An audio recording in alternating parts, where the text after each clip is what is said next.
Hello friends, हमारे YouTube channel study and motivation में आप सभी का स्वागत है। जैसा कि आप देख पा रहे हैं कि राज्य शिक्षा केंद्र मध्य प्रदेश भोपाल द्वारा आज दिनांक 22 फरवरी 2023 को यह आदेश मध्य प्रदेश के समस्त कलेक्टर्स महोदय के नाम जारी किया गया है। विषय में आप देख सकते हैं कि वार्षिक मूल्यांकन वर्ष 2022-23 कक्षा 1 से 4 एवं 6-7 के मूल्यांकन के संबंध में विस्तृत निर्देश जारी किए गए, जिसमें प्रश्न पत्र किस प्रकार का आएगा, ब्लूप्रिंट भी दी गई है इसमें, और साथ ही साथ वार्षिक परीक्षा 2023 के समय सारणी अर्थात टाइम टेबल भी इसमें दिया गया है। डियर फ्रेंड्स, आप पूरा वीडियो ध्यान से देखें, बिना स्किप किए आपको इसमें हम पूर्ण जानकारी देने का प्रयास कर रहे हैं। इसी क्रम में हम आगे बढ़ते हैं।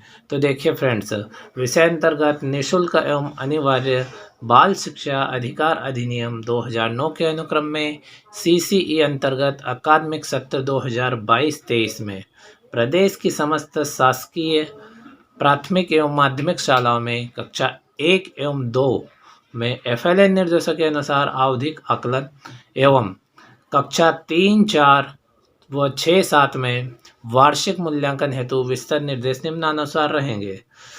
पॉइंट नंबर 1 हम देखते हैं। तो वार्षिक मूल्यांकन आयोजन की तिथि व अवधि।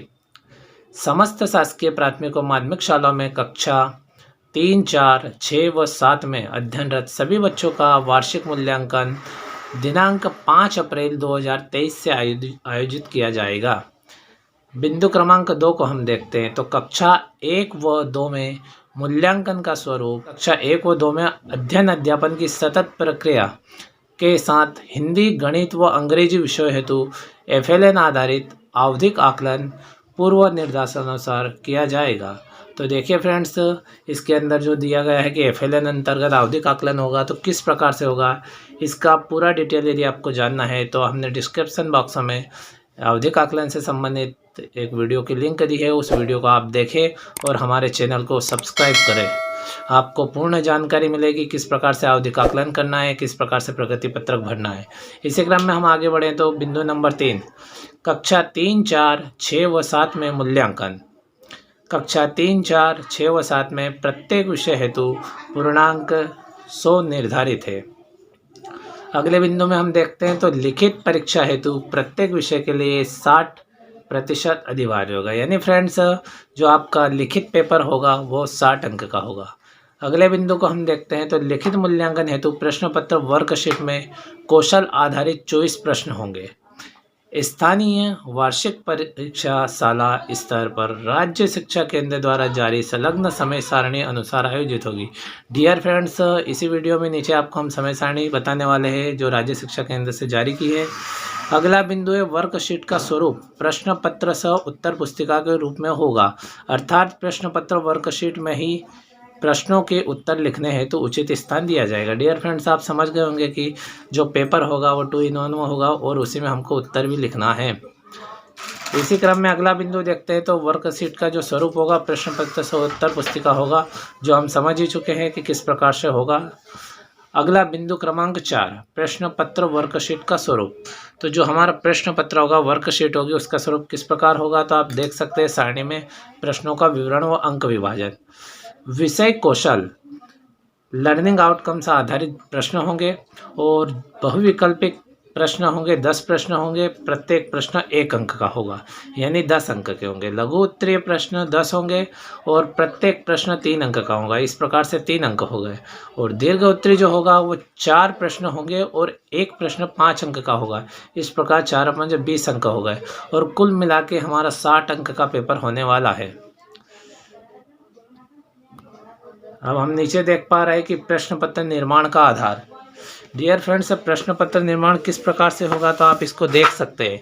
इसमें दिया गया है नॉलेज रिमेंबरिंग, यानी जो हमारा ज्ञान है, सामान्य ज्ञान है, उसके आधार पर होगा।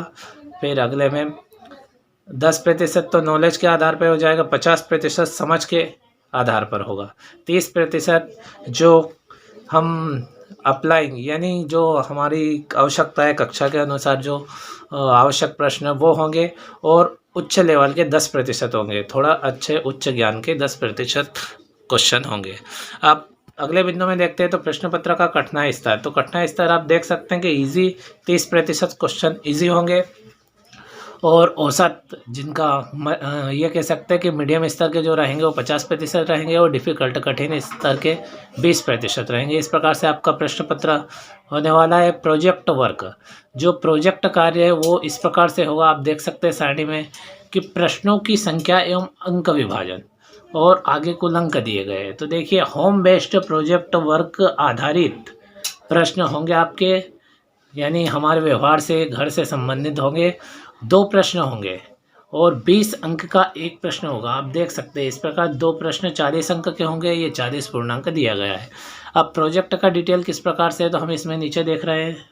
देखिए, प्रोजेक्ट कार्य हेतु 40% अधिभार निर्धारित किया गया, यानी फ्रेंड्स 40 अंक का है। विषय शिक्षक द्वारा बच्चों को शाला स्तर पर प्रत्येक विषय के 2 प्रोजेक्ट पूर्ण करने हेतु दिए जाएंगे। प्रत्येक विषय हेतु दिए गए 2 प्रोजेक्ट कार्य संबंधित प्रश्न बच्चे घर पर अथवा शाला में शिक्षकों के सहयोग से पूर्ण करेंगे एवं निर्धारित समय सीमा में शाला में जमा करेंगे। प्रोजेक्ट कार्य का मूल्यांकन शाला स्तर पर ही शिक्षकों द्वारा किया जाएगा। यानी फ्रेंड्स, जो प्रोजेक्ट कार्य है वो बच्चे घर ले जा सकते हैं और घर पर भी पूर्ण कर सकते हैं पेरेंट्स की सहायता से। अगला बिंदु देखें तो प्रोजेक्ट वर्क के अंतर्गत इस प्रकार के प्रश्न रखे जाए जिसमें बच्चे जानकारी अवलोकन के आधार पर तथ्यों का विश्लेषण कर निष्कर्ष निकाल सके और अपनी टिप्पणी लिख सके। प्रोजेक्ट वर्क का आशय यह नहीं है कि बच्चे से कोई मॉडल बनवाया जाए। प्रोजेक्ट हेतु ऐसे प्रश्न दिए जाए जो पूर्णतः घर में उपलब्ध रोजमर्रा की सामग्री के आधार पर या घर के सदस्यों से जानकारी एकत्र कर पूर्ण किए जा सके। कुल मिलाकर फ्रेंड ये कह सकते हैं कि ये जो वर्कशीट आएगी हमारी प्रोजेक्ट कार्य हेतु, उसके अंदर सामान्य सी जानकारी होगी जो रोज़मर्रा की जानकारियों से जुड़ी हुई होती है। इसी क्रम में आप आगे बढ़ते हैं तो देखिए, प्रोजेक्ट कार्य हेतु समय सीमा। तो प्रोजेक्ट विशेष बिंदु है कि प्रोजेक्ट कार्य की जो समय सीमा है, आप देख सकते हैं शाला स्तर पर विषय शिक्षक कक्षा शिक्षक द्वारा दिनांक 15 मार्च 2023, आप देख सकते हैं यहाँ पे दिया है 15 मार्च 2023 तक बच्चों को सभी विषयों के प्रोजेक्ट कार्य हल करके पूर्ण करना है और आवश्यक निर्देश प्रदान किए गए हैं। इसे राज्य शिक्षा केंद्र से बच्चे द्वारा पूर्ण किए गए प्रोजेक्ट कार्य शाला में दिनांक 25 मार्च 2023 तक जमा कराना है। शिक्षकों द्वारा प्रोजेक्ट कार्य का मूल्यांकन 31 मार्च 2023 तक पूर्ण कर लेना है। यानी फ्रेंड्स, 31 मार्च तक हमारा मूल्यांकन कार्य प्रोजेक्ट कार्य का पूर्ण हो जाना चाहिए। इसी क्रम में आप देख सकते हैं तो हम इसके अंदर बिंदु नंबर 10 को देखने वाले हैं। बिंदु नंबर 10 में दिया गया है कि वर्कशीट का मूल्यांकन व परीक्षा फल अभिलेख करना। तो ये किस प्रकार से होगा मूल्यांकन, देख सकते हैं आप। प्रत्येक कक्षा व विषय की वर्कशीट की जांच प्रतिदिन लिखित मूल्यांकन के उपरांत शाला स्तर पर विषय शिक्षक अथवा कक्षा शिक्षक द्वारा की जाएगी ताकि परीक्षा परिणाम कार्य में विलंब न हो। अगला बिंदु है बच्चों द्वारा लिखित मूल्यांकन एवं प्रोजेक्ट कार्य दोनों में पृथक 33% अंक लाना अनिवार्य होगा। यानी फ्रेंड्स, ये कह सकते हैं कि जो प्रोजेक्ट वर्क है उसमें भी पास होना अनिवार्य है, 33% अंक लाना अनिवार्य है और जो प्रश्न पत्र हमारा होगा 60 अंकों का, उसमें भी 33% अंक लाना अनिवार्य है। इसी प्रकार अगला बिंदु है शिक्षक द्वारा लिखित मूल्यांकन एवं प्रोजेक्ट कार्य के प्राप्तांकों के योग के आधार पर ग्रेड अंकित किए जाए। तदुपरांत वार्षिक परिणाम अभिलेख पत्रक में बच्चों के अंक ग्रेड अंकित किए जाएंगे। अंक और ग्रेड दोनोों एक ही कॉलम में जैसा हम भरते आए वैसे अंकित किए जाएंगे। इसी प्रकार आप देखते हैं तो इसमें दिया गया है परीक्षा फल का निर्माण कक्षोन्नति और प्रगति पत्रक में ग्रेड भरना है। डियर फ्रेंड्स, हमें ध्यान रहे कि उसमें जो हम प्रगति पत्रक दे रहे हैं, रिजल्ट दे रहे हैं, उसमें केवल ग्रेड ही भरना है। फिर आप देखेंगे 2 नीचे बिंदु दिए अर्धवार्षिक मूल्यांकन। तो विषयवार पूर्णांक 50 अंक के प्राप्तांकों के आधार पर ग्रेड अंकित की जाए और वार्षिक मूल्यांकन तो विषयवार मूल्यांकन 100% लिखित प्लस प्रोजेक्ट कार्य के प्राप्तांकों के आधार पर ग्रेड अंकित की जाए। इस चीज़ का विशेष ध्यान रखा जाए फ्रेंड्स। इसी क्रम में आप आगे बढ़ते हैं तो वार्षिक परिणाम ग्रेड। तो ये बिंदु जो आप देख रहे हैं इसमें दिया गया है कि विषयवार अर्धवार्षिक एवं वार्षिक मूल्यांकन के प्राप्तांकों को जोड़कर प्रति विषय महायोग 150 अंक के मान से समस्त विषयों के प्राप्तांकों के आधार पर वार्षिक परिणाम की ग्रेड अंकित की जाए एवं 28 अप्रैल 2023 तक परिणाम की घोषणा कर समस्त बच्चों को प्रगति पत्रक वितरित की जाए। डियर फ्रेंड्स, ये कह सकते हैं कि 28 अप्रैल 2023 तक हमें रिजल्ट और प्रगति पत्रक पूर्ण करना है। फ्रेंड्स, आप देख सकते हैं कि वार्षिक मूल्यांकन सत्र 2022-23 की कक्षा 3, 4, 6 व 7 हेतु यह समय सारणी दी गई है। आप स्क्रीन पर देख सकते हैं कि 15 मार्च 2023 को हमको प्रोजेक्ट कार्य पूर्ण करने संबंधी निर्देश देना है एवं प्राप्त होने पर पुस्तिका भी हमें वितरित करना है। और इसी क्रम में आप देख सकते हैं कि 5 अप्रैल को फर्स्ट पेपर है हिंदी भाषा का कक्षा 3 का, आप देख सकते हैं, और कक्षा 4 का पर्यावरण का है। इसी प्रकार 6 अप्रैल के दिन पर्यावरण का है 3 का, और कक्षा 4 का प्रथम भाषा विशिष्ट हिंदी का है। आप देख सकते हैं इसमें दी गई है दिनांक टाइम टेबल, आप चाहे तो इसका स्क्रीनशॉट भी ले सकते हैं। इसमें पूरा डिटेल दिया गया है किस प्रकार से आपके प्रश्न पत्र होने हैं, और जिसका समय आप देख सकते हैं कि सुबह 9 बजे से 11:30 बजे तक का है, आप ऊपर देख सकते हैं। इसी क्रम में हम अगला टाइम टेबल देखते हैं तो कक्षा 6 व 7 का टाइम टेबल दिया गया है।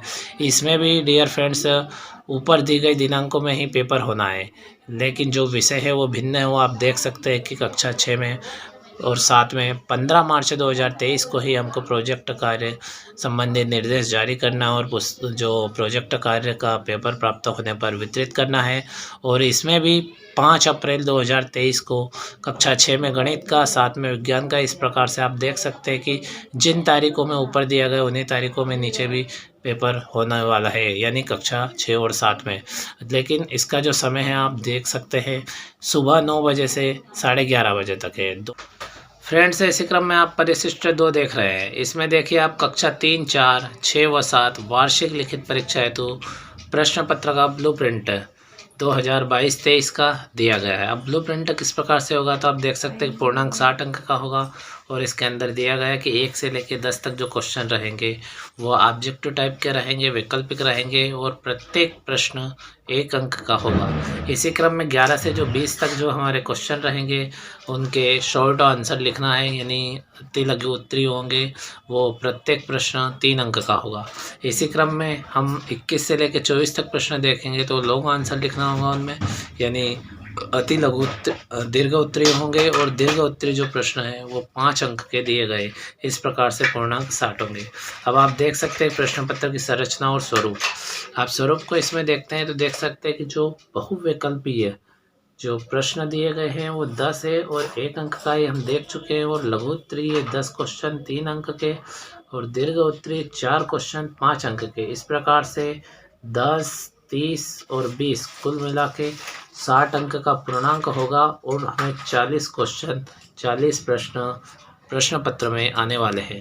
अब नीचे हम देखते हैं तो इसमें हम देख सकते हैं कि कौशल स्तर हेतु अधिभार, तो आप देख सकते हैं नॉलेज ज्ञान के संबंध में आपको ज्ञान से संबंधित 10%, समझ से संबंधित 50%, और थोड़े उच्च स्तर का होगा वो 30%, और हाई लेवल का उससे भी उच्च स्तर का जो होगा वो 10% है। इस प्रकार से आपके प्रश्न पत्र का निर्माण किया जाएगा। कठिनाई स्तर हेतु अधिभार इजी 30%, एवरेज यानी औसत 50%, औसत क्वेश्चन 50% आएंगे, और डिफ़िकल्ट थोड़े जो डिफ़िकल्ट है कठिन स्तर के हैं वो आपको 20% आएंगे। इस प्रकार से आप देख सकते हैं फ्रेंड्स, इस प्रकार से आपके प्रश्न पत्र का निर्माण किया जाएगा, और आप 1 से लेकर 10 तक की समस्त समय सारणी एवं ब्लूप्रिंट संबंधित समस्त जानकारी प्राप्त करने के लिए आप हमारे YouTube channel study and motivation को तुरंत सब्सक्राइब करें, वीडियो दोस्तों के साथ शेयर करें, लाइक करें, कमेंट करें। Thank you friends.